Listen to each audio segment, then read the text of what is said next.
बिस्मिल्लाहिर्रहमानिर्रहीम। आज हम यूनिटरी सिस्टम ऑफ ह्यूमन के दूसरे पार्ट को देखेंगे, फिल्ट्रेशन के अमल को।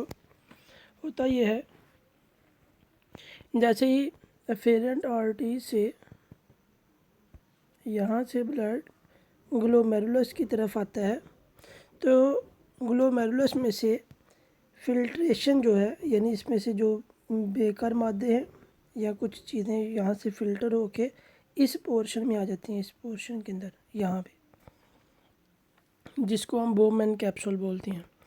ये इसलिए यहाँ पे से इसकी फ़िल्ट्रेशन होती है क्योंकि इसकी जो सरफेस है वो पोरस होती है, यानी छोटे छोटे सुराख होती हैं। बड़े मालिक्यूल यहाँ से गुजर नहीं सकते, लेकिन छोटे मालिक्यूल यहाँ से गुजर जाती हैं।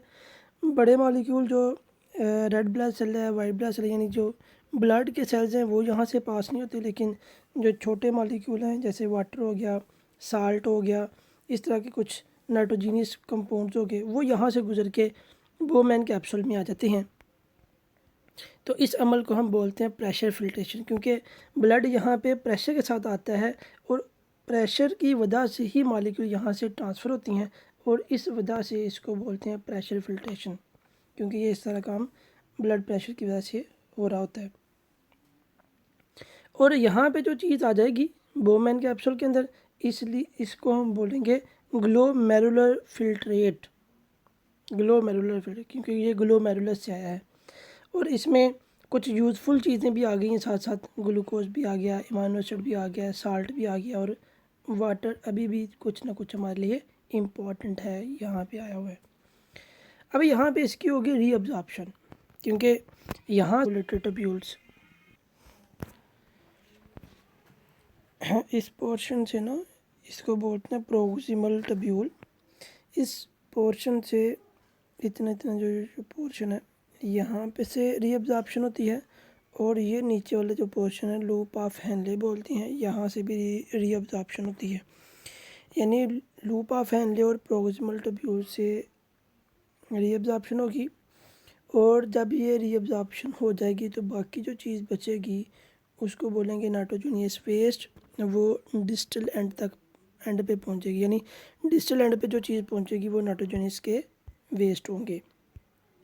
अब जो प्रोक्सिमल ट्यूब्यूल है, प्रोक्सिमल ट्यूब्यूल डिस्टल ट्यूब्यूल, यानी ये यहाँ से ना, ये बालदार जो नाली है ये प्रोक्सिमल है, और यहाँ से लूप ऑफ एंड लेके यहाँ से जो बनती है इसको बोलते हैं डिस्टल। ये जो डिस्टल एंड है, यहाँ पे ट्यूब है, आप समझ लें कि ऐसी है नाली, दरमियान वाले सुराख को बोलते हैं ल्यूमन। और इसके जो सेल्स होते हैं ना नालियों के, यहाँ पे जारी बात है कि ये सेल्स पर मुश्तमिल होती हैं। इस सेल्स के अंदर ये सेल कुछ सिक्रीशन खारिज करती हैं नाली के अंदर, यानी जो नाली की दीवारों के सेल है ना, वो एपिथेलियम सेल बोलते हैं इसको। यही सेल नाली के अंदर कुछ सिक्रीशन खारिज करती हैं जो कि पीएच को बैलेंस करने में वर्क करती हैं। तो ये सिलेक्टिव इसका फंक्शन है, पीएच को बैलेंस करना। कंसंट्रेशन ऑफ एक्सक्रीटरी प्रोडक्ट, यानी एक्सक्रीटरी प्रोडक्ट को किस कंसंट्रेशन में हमारी बॉडी रिलीज़ करती है। अगर हमारी बॉडी के अंदर रिस्ट्रिक्टेड सप्लाई हो वाटर की, यानी वाटर हमारी बॉडी के अंदर थोड़ी मकदार में है, यानी गर्मियों का मौसम है और आपने पानी नहीं पिया, आपको प्यास लगी हुई है, तो उस कंडीशन में हमारी बॉडी कैसे वर्क करेगी।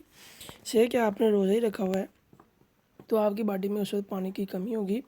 तो जैसे ही बॉडी के अंदर पानी की कमी होगी तो हार्मोनल मैकेनिज़्म वर्क करेंगे, और ये एंटी डाययूरेटिक हार्मोन प्रोड्यूस करेगा बॉडी के अंदर, जो फ़ौरन पानी के रीअब्जॉर्प्शन के अमल को तेज़ कर देगा। ये याद है कि वाटर की रीअब्जॉर्प्शन लूप ऑफ हेनले में होती है। लूप ऑफ हेनले में वो जो लूप ऑफ हेनले ना यू शेप की बनी होती है, उसके जो डिसेंडिंग आर्डर है, यानी जो नाली नीचे की तरफ आ रही है इसको डिसेंडिंग बोलते हैं, जो ऊपर की तरफ जा रही है इसको असेंडिंग बोलते हैं। ये डिसेंडिंग नाली जो है, जो नीचे की तरफ आ रही होती है, यहाँ पे रीअब्जॉर्प्शन होती है वाटर की, और इस रीअब्जॉर्प्शन के अमल को इंक्रीज़ कर दिया जाता है एंटी डाययूरेटिक हार्मोन के प्रोड्यूस होने के फ़ौरन बाद। इसी तरह अगर वाटर की सफिशिएंट सप्लाई होगी, यानी पानी आपकी बॉडी में ज़्यादा मकदार में है, तो एंटी डाययूरेटिक हार्मोन की प्रोडक्शन को इनहिबिट कर दिया जाता है, रोक दिया जाता है। जैसे ही एंटी डाययूरेटिक हार्मोन पैदा होना बंद होगा या कम होगा, तो रीअब्जॉर्प्शन के अमल को रिड्यूस कर दिया जाएगा, यानी यहाँ से वाटर की रीअब्जॉर्प्शन नहीं होगी या कम होगी, जिसकी वजह से ज़्यादा वाटर जो है वो यूरिन के साथ निकल जाएगा और यूरिन जो है ना वो डाइल्यूट फॉर्म में हो प्रोड्यूस होगा। जबकि रिस्ट्रिक्टेड सप्लाई की सूरत में जो यूरिन होगा वो कंसनट्रेटेड फॉर्म में होगा, यानी वाटर की मकदार कम होगी और नाइट्रोजन के जो वेस्ट हैं वो ज़्यादा मकदार में होंगे।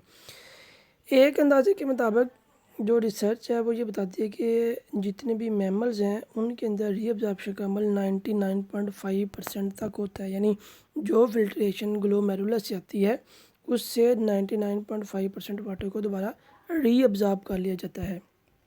इसी तरह काउंटर करंट मल्टीप्लायर है कि हमारी बॉडी के अंदर जो फ्लूइड है वो आस्ता आस्ता कंसनट्रेटेड होता जाता है, यानी जो गुर्दों का कार्टेक्स वाला पार्ट है वहाँ पे डाइल्यूट फ्लूइड होता है और जब मेडुला की तरफ आता है तो जैसे जैसे मेडुला की तरफ आता जाएगा रीअब्जॉर्प्शन होती जाएगी और ये कंसनट्रेटेड होता जाएगा। तो ये जो ग्रेजुअली इसका कंसनट्रेट होना है ये लूप ऑफ हेनले के अंदर होगा, लेकिन जब लूप ऑफ हेनले ऊपर की तरफ मूव करेगी असेंडिंग ऑर्डर में तो यहाँ पे कोई फिल्ट्रेशन नहीं होगी, ना ही वाटर को बाहर की तरफ मूव करने दिया जाएगा।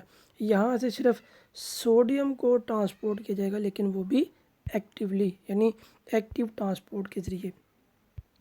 ये जो साल्ट की मूवमेंट है वो एक्टिव ट्रांसपोर्ट के ज़रिए होगी और एल्डोस्टेरोन हार्मोन की वजह से होगी, यानी यहाँ पे अगेन हार्मोन वर्क करते हैं जो कि एल्डोस्टेरोन हार्मोन है, इसको एड्रिनल कॉर्टेक्स और ग्लैंड खारिज करते हैं। ये गुर्दों के ऊपर जो येलो येलो कलर के दिखाई गए हैं ये एड्रिनल कॉर्टिकल ग्लैंड्स हैं और जो कि एल्डोस्टेरोन हार्मोन प्रोड्यूस करते हैं।